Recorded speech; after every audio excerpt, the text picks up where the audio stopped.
पोहे बनवायचे होते म्हणून भिजत घातले. नंतर कांदा वगैरे कट केला आणि पोह्यांची तयारी केली.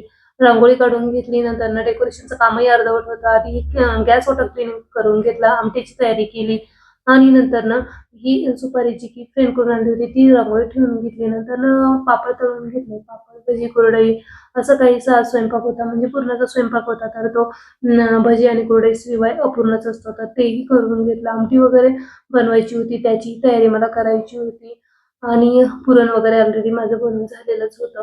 तर डेकोरेशन माझं आता हे असं आहे आणि फायनल मला करायचंय. तर अजून त्याचा लूक कसा असणार आहे हे तुम्हाला आपल्या लाँग व्हिडिओमध्ये मी तर शेअर केलेलंच आहे. तर आपला लाँग व्हिडिओ नक्की चेकआउट करा आणि कुणालचं केळवण. तर हा कुणाल कोण आहे हेही तुम्हाला मी उद्याच्या ब्लॉगमध्ये सांगणार आहे. तर आता हे मी डेकोरेशन करतीये. त्याआधी भूक खूप लागली होती म्हणून म्हटलं नवरदेवाला यायला अजून वेळच आहे. तर आपण आपल्या पेटपूजा करून घ्यावी. तर पहिल्यांदा किचनमध्ये आले आणि स्वयंपाक करायला लागले. पुरणपोळीचा स्वयंपाक म्हणजे एकदम माझं ट्रॅडिशनल असं काहीतरी होतं. म्हणजे ट्रॅडिशनल असं थीम माझी होती.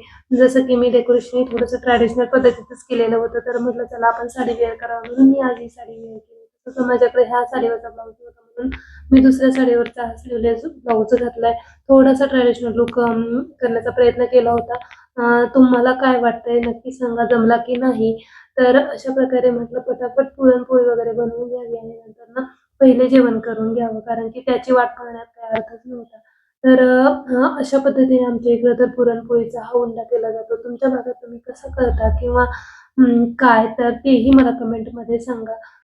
केळवण याच्यावर खरं तर मी साधं सिंपलही जेवण ठेवू शकले असते, पण म्हटलं थोडंसं वेगळं काहीतरी करावं, युनिक असं. म्हणजे इतकंही काही भारी नाही, पण थोडंसं एकदम ट्रॅडिशनल पद्धतीचं करायचं ठरवलं होतं म्हणून मी पुरणपोळीचा घाट घातला होता खरं तर.